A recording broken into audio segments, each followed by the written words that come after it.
베드로전서 1장 1절에서 12절까지 말씀 같이 천천히 한 절씩 읽도록 하겠습니다.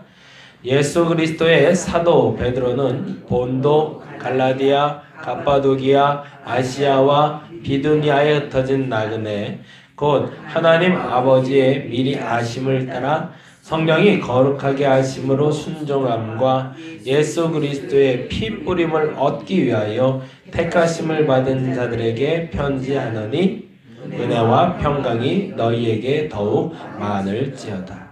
우리 주 예수 그리스도의 아버지 하나님을 찬송하리로다.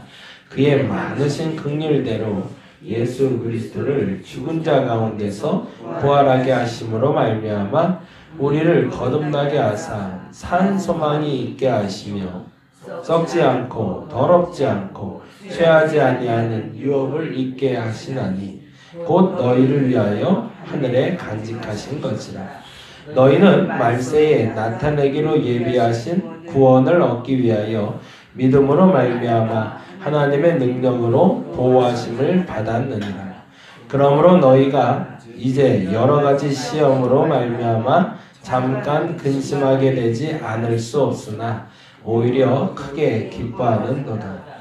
너희의 믿음의 확실함은 불로 연단하여도 없어질 금보다 더 귀하여 예수 그리스도께서 나타나실 때에 칭찬과 영광과 존귀를 얻게 할 것이라. 예수를 너희가 보지 못하였으나 사랑하는도다. 이제도 보지 못하나 믿고 말할 수 없는 영광스러운 즐거움으로 기뻐하니 믿음의 결국 곧 영혼의 구원을 받음이라. 이 구원에 대하여는 너희에게 임할 은혜를 예언하던 선지자들이 연구하고 부지런히 살펴서 자기 속에 계신 그리스도의 영이 그 받으실 고난과 후에 받으실 영광을 미리 증언하여 누구를 또는 어떠한 때를 지시하시는지 상고하니라. 이 섬긴 바가 자기를 위한 것이 아니요 너희를 위한 것임이 계시로 알게 되었으니 이것은 하늘로부터 보내신 성령을 힘입어 복음을 전하는 자들로 이제 너희에게 알린 것이요 천사들도 살펴보기를 원하는 것이니라. 아멘. 아멘. 베드로전서 1장 1절에서 12절까지 말씀을 중심으로 오늘 이야기를 나누려고 합니다.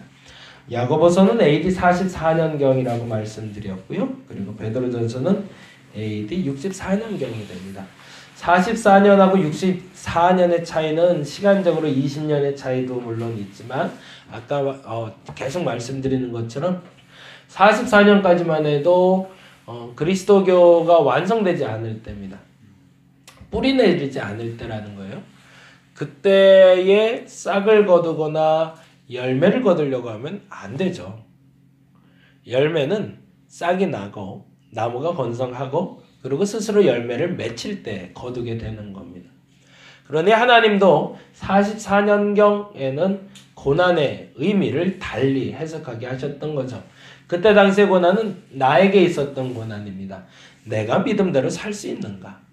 이게 이제 신앙생활의 초창기에 제일 우리가 질문을 던져야 되는 건 그들에게 환난의 문제는 사실은 하나님은 상황의 문제로 주시지 않습니다. 마음의 문제인 거죠. 내 마음이 하나님을 끝까지 향할 수 있는가? 그것에 대해서 뿌리낼 수 있는 사람들은 비로소 이제 AD 64년으로 넘어가면 이제 그 상황도 극복할 수 있는 믿음이 있는가를 묻게 되죠. 어저께 이 얘기하다 제가 보여드린다고 했는데 이게 어제 그 반지인데요. 아주 고급스럽게 생겼어요. 이렇게 생겼어요. 이렇게 생겨서 이렇게 끼라고 그러더라고요. 이렇게. 요 반지는 이렇게 껴갖고 이게 뚜껑이 달려 있어요. 이런 식으로. 뚜껑을 열어서 요 안에 솜을 넣고 솜에다가 올리브유를 적셔서 야고보서에 나온 것처럼 기름을 발라서 기도하라는 건 이게 찍어서 이렇게 기도해 주는. 언제 한번 해볼게요. 새벽에. 무슨 향이 나는지 어떤 느낌인지. 주술을 하는 건 아니니까. 이게 그래서 원래 이제 미국에서는 많이들 쓰나 봐요. 지금도 많이 쓰는데 우리나라에 아직 자체 제작된 게 없어서 그 교회에서 이렇게 자체 제작을 해서 주셨어요. 근데 결혼 반지도 안 끼는데 이런 반지를 끼려니까 좀 어색하긴 한데 나름대로 의미를 많이 부여한 상징물이 아닌가라는 생각이 듭니다. 뭐 이게 어떤 영험한 능력이 있겠습니까? 마음의 믿음이죠. 중국에 가면 모죽이라고 있대요. 모죽 아세요? 모죽이라는 대나무가 있는데 모죽이라는 대나무는 처음에 한 3년 동안은 싹은 아예 보이지도 않는데요. 이걸 심어놨나 싶대요. 근데 3년쯤 지나면 그때 싹이 나오는데 한 30cm 정도가 나오는데 30cm는 뭐예요? 한 뼘 반 정도 되겠네. 아니 요만큼. 근데 그 30cm의 싹이 나서 2년을 또 그대로 머물러 있대요. 얘가 죽었나 얘가 살았나 싶을 정도로. 근데 한 5년쯤 되는 그날부터 얘가 자라기 시작하는데 하루에 60에서 80cm를 자란답니다. 그리고 6주나 길게는 8주가 지나면 30m까지 자란대. 5년 만에. 근데 그거 못 기다리고 그냥 캐버리면 모죽은 자라지 않는 거고. 근데 만일에 그거 기다려줄 수 있으면 정말로 우리는 거대한 대나무를 만나게 되는 거죠. 사람도 마찬가지, 신앙도 마찬가지인 것 같아요. 뿌리 내릴 때까지 하나님은 기다려 주시거든요. 근데 누가 못 기다리냐면 내가 못 기다려주는 거죠. 하나님이 이 사람을 만들기 위해서 우리 교회도 마찬가지. 어느 한순간에 갑자기 급성장하고 어떤 사람이 갑자기 크게 성공하면 그 사람은 안 되는 것 같아요. 제가 그 때마다 시마다 이렇게 선물을 받는 분들이 종종 있어요. 참 복이죠. 이렇게 보내주시는 분들이 있다는 건 참 복인데 어제도 귤이 한 3박스가 왔어요. 그래서 이걸 어떻게 나눠야 되나 이런 고민할 때가 제일 행복한 것 같아요. 그렇잖아요. 뭐가 넘쳐서 이걸 어떻게 주면 좋으나 고민 중인데 한 대박스 정도 왔으면은 그냥 박스로 들어봤으면 좋겠는데 그건 애매하고. 근데 이분이 어떤 분이냐면 고지식할 정도로 찬찬히 가세요.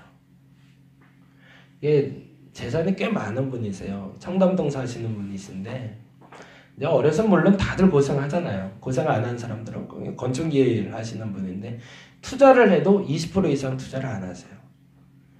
자산이 한 10억 정도 있으면 한 2억 정도만 항상 투자. 그래서 나머지에 그 리스크가 없게끔. 근데 지금 제주도로 내려간 지 한 10년 정도. 이게 이제 본인이 내려간 게 아니라 왔다 갔다 사업을 하시는데 제주도에서 이제 건축하고 팔고 건축하고 파는 일을 하시는데 시기를 너무 잘 맞춰 들어간 거죠. 그래서 10년 새에 꽤 돈을 좀 버셨어요. 근데 땅을 그동안 많이 사놨는데 땅이 아까워서 그냥 놀리기 아까워서 귤을 이렇게 키우는데 버리기는 아깝잖아요. 그 귤을. 그래서 이제 상품은 아니고 이제 나눠드릴 텐데 뭐 이만한 것도 있고요. 요만한 것도 있고 그래요. 아 근데 참 달아요. 하품인데 이렇게 싸서 보내주시는 거거든요. 남아서 준다고 표현은 하지만 마음이 있어서 보내주겠죠. 근데 그분 보면서 그 생각 들어요. 사업은 저렇게 하는 게 맞구나. 들쑥날쑥 한번 크게 한방 이 사업은 어느 날 대번의 결과 나오더라고요. 모든 일을 해도 꾸준히 모종이 자랄 때 기다리는 것처럼. 근데 사람이 자라도록 기다려주는 데는 크게 3가지가 필요하답니다. 첫째는 뭐냐면 어려움이 없을 수 없잖아요. 근데 어느 누구든지 어려움을 극복할 수 있는 어려움이 존재한다는 거예요. 애기들도 어른들도 똑같이 어려움은 있는데 그 어려움은 누구나 이 정도는 내가 할 수 있어 라고 하는 게 있대요. 근데 중요한 건 그 할 수 있어 라고 방치해 놓으면 그 아이는 더 이상 성장은 안 하지만 할 수 있어 라고 말할 때 조금 어려운 걸 항상 갖다 주랍니다. 그거보다 조금 어려운 거. 문제로 말하자면 1+2를 할 수 있는 아이가 된다면 나 이 정도 어려운 건 풀 수 있어 라고 하면 1+2는 뭐지? 라고 계속 물어봐 줘야 된다는 거예요. 그러고 나서 더 중요한 건 있는데 뭐냐면 1+2를 해결한 아이가 1+2의 답이 틀린다 할지라도 그 답을 풀어가는 방법을 스스로 설명하게 해주면 다음 단계 어려움을 해결할 수 있는 능력이 생긴다고 합니다. 근데 우리가 뭘 원하냐면 잘한다 칭찬은 하지만 칭찬 다음에 조금 더 어렵게 하는 일을 안 해주기 때문에 아이가 성장이 안 된다는 거예요. 부모 마음은 좋은 걸 주고 싶으니까.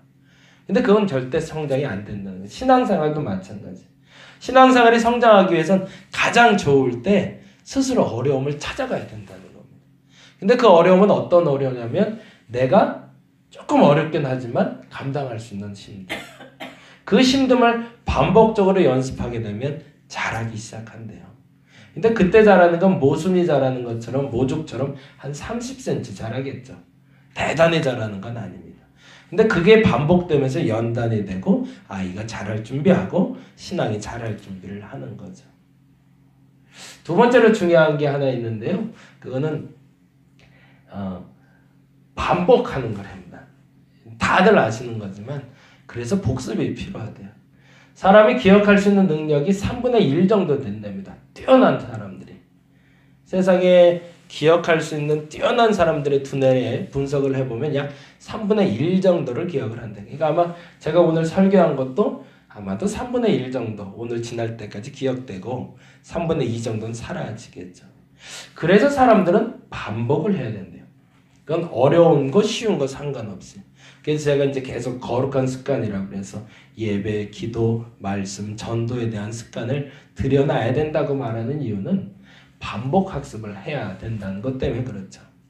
그러니까 모죽도 잘할 때 보면 사실 이제 이 사람들도 궁금하니까 해봤겠지만 잘하는 건 위로는 30cm밖에 안 자라고 2년을 버티고 있길래 얘가 도대체 뭘 하나 했더니 밑으로 어마어마하게 자라고 있더래요. 메타세콰이어라는 나무 혹시 아시나요? 삼나무라고 그래서 담양 대나무 숲 가기 전에 쫙 있는 나무. 그 나무는요. 뿌리가 아래로 내리질 않는답니다. 뿌리가 옆으로 자란대요. 근데 나무가 굉장히 곱게 높이 자라잖아요. 근데 그 나무가 흔들리지 않는 가장 큰 이유는 뭐냐면 넓게 자라면서 서로 엮어버린대요. 뿌리를. 그래서 서로 흔들리지 않게 잡아주면서 올라간다고 합니다. 근데 만일에 이 나무가 옆으로 자란다고 그래서 뿌리가 그걸 밑으로 자랄 수 있도록 파준다 그러면 나무는 죽을 수밖에 없는 거죠. 자기의 성격대로 자랄 수 있도록 그 성장 기간을 기다려줄 때 나무가 성장하는 것처럼 사람도 마찬가지. 근데 반복적으로 자신의 방법을 만들어가게끔 해줘야 되는 거죠. 근데 마지막에 제일 중요한 게 있는데 그거를 생각 스트레칭이라고 부른다고 하네요. 생각 스트레칭이 뭐냐면 어떤 상황을 만났을 때 그 어떤 상황이라도 긍정적으로 생각할 수 있는 힘을 주는 거예요.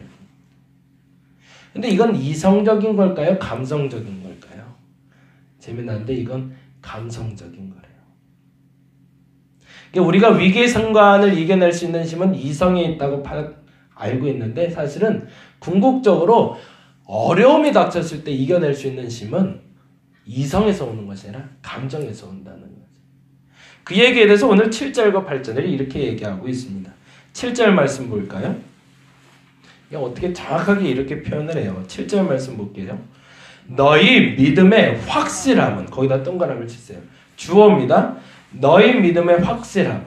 그러니까 여러분의 믿음의 확실함을 말합니다. 우리의 확실함은 어느 정도인지 이렇게 표현하고 있습니다. 같이 읽습니다. 불로 연단하여도 없어질 금보다 더 귀하여 예수 그리스도께서 나타나실 때에 칭찬과 영광과 존귀를 얻게 할 것이라고 되어 있습니다. 믿음이 확실한데 베드로가 지금 편지를 하면서 본도, 갈라디아, 갑바도기아, 아시아, 비두니아에 흩어진 모든 성도들에게 편지를 하는데 그 믿음이 확실하대요. 심지어는 금이 연단받는 것만큼 더 가혹한 고난이 있다는 얘기죠. AD 64년엔 어떤 일이 있냐면 네로의 대화재 사건이 있습니다. 무슨 얘기냐면 다들 순교 준비할 때예요. 야고보서가 쓰여질 44년경에는 나 자신에 대한 믿음에 대해서 점검만 하면 될 때였지만 지금은 예수의 옛자만 끝내도 불에 타 죽을 때였거든요. 그러니까 이 불로 탄다는 연단의 시험을 이 표현을 할 때 사람들의 눈에 선하게 보이는 거예요. 횃불처럼 타고 있는 내 친구들이. 근데 그때도 영광과 찬송에 합당하게 라는 표현이 있는데요. 그 이유가 8절에 나옵니다. 8절 말씀 읽어볼까요? 예수를 너희가 보지 못하였으나 사랑하는, 거기다 동그라미 해놓을게요. 사랑하는 도다. 그 본질적인 심은 어디에서 나온다고요? 이성이 아니라 사랑, 감성이라는 사랑에서 나온다는 겁니다. 베드로의 입에서 이 말이 나온다는 게 참 이질적이기는 합니다. 굉장히 남성적인 사람이잖아요. 그리고 그의 입에서 사랑이란 단어가 나온다는 게 참 어렵습니다. 잘 아시겠지만 남편분들에게 사랑한다는 말 언제 들어보셨나요? 한 20년 전에 들어보셨나요? 30년 전에 들어봤나? 남자, 그것도 상남자 중에 상남자인 베드로 입에서 그것도 남자를 사랑한다는 고백을 요한복음에서도 물론 하고 있지만, 그러면 얼마나 진정성이 담긴 사람인지를 우리가 알고 있는 거죠. 그리고 베드로는 알고 있었습니다. 이성의 심으로 어려움을 극복하는 게 아니라는 걸요. 그 어느 순간에 생각 스트레칭을 우리가 해야 됩니다. 그건 뭐냐면 단련할 수 있는 심 그 이상, 도저히 단련할 수는 없지만, 연단될 수는 없지만 그 연단 이상의 어려움이 와도 이겨낼 심이라는 건 바로 사랑의 심이라는 겁니다. 이 사랑의 심으로 기다려줄 때 모죽은 하루아침에 30m를 자랄 수 있다는 얘기죠. 저와 여러분에게 지금 필요한 게 뭘까? 세 가지 중에 한번 점검해 보시기 바랍니다. 지금 좀 평탄하게 신앙생활이 잘 되고 계신다면 한 가지의 어려움을 더해 보시기 바랍니다. 인위적으로. 그래야 우리가 성장합니다. 의지적으로 한 가지 어려움을 덧붙여야 됩니다. 뭔가 특별히 변하는 게 없나 할지라도 내 생활이 들쑥날쑥이라면 습관을 만드시기 바랍니다. 꾸준한 말씀 보기, 기도하기, 예배드리기, 전도하기, 습관을 만드시기 바랍니다. 만일에 지금 도저히 감당 못할 일을 겪고 계시다면 이성적으로 너무 판단하지 마세요. 그거는 여러분이 감당할 일이 아닙니다. 이미 그건 내 손을 벗어난 영역입니다. 그때는 사랑하는 주님 앞에 엎드리시기 바랍니다. 그리고 그 사랑의 심으로 극복해낼 수 있는 저와 여러분이 되기를 간절히 바랍니다. 기도하겠습니다. 어려움의 기준을 한번 정해봅니다. 늘 똑같은 패턴으로 잘 되고 있다 여겨질 때 스스로 어려움을 내게 허락해야 됩니다. 그래야 성장합니다. 지금 평탄한 신앙생활을 하고 있는 이가 있다면 조금 흔들어버리게 하여 주옵소서. 내 생활을 조금 흔들어서 더 건강한 신앙을 점검받게 하여 주시옵소서. 들쑥날쑥 이럴 때는 확 좋았다가 이럴 때는 확 가라앉았다가 왔다 갔다 하는 사람이 있다면 아직 습관이 서지 않아서 그렇습니다. 꾸준한 습관을 내게 허락하여 주시옵소서. 도저히 감당할 수 없는 어려움 가운데 있는 이도 있습니다. 이건 마치 금을 불로 연단하는 것 그 이상의 어려움입니다. 이 어려움은 이겨낼 도리가 없습니다. 내가 감당하는 게 아닙니다. 보지 못하였으나 사랑하는 심 예수 그리스도의 능력으로 이겨내야 됩니다. 그때는 내 이성으로 판단하려고 하지 말고 이 어려움을 어떻게 이겨내야 될지 고민하지 말게 하시고 사랑하는 주님 앞에 엎드리게 하여 주옵소서. 비로소 해결하실 줄로 믿습니다. 이 모든 고난이 끝나고 하나님이 잘하게 하실 줄로 믿습니다. 그날을 소망을 갖고 오늘 기도하기 원하오니 저들의 각자 형편에 맞게 기도하게 하시고 오늘 응답 받게 하여 주시옵소서. 감사합니다. 고마우신 예수님 이름으로 기도드렸습니다. 다 같이 기도하고 돌아가도록 하겠습니다.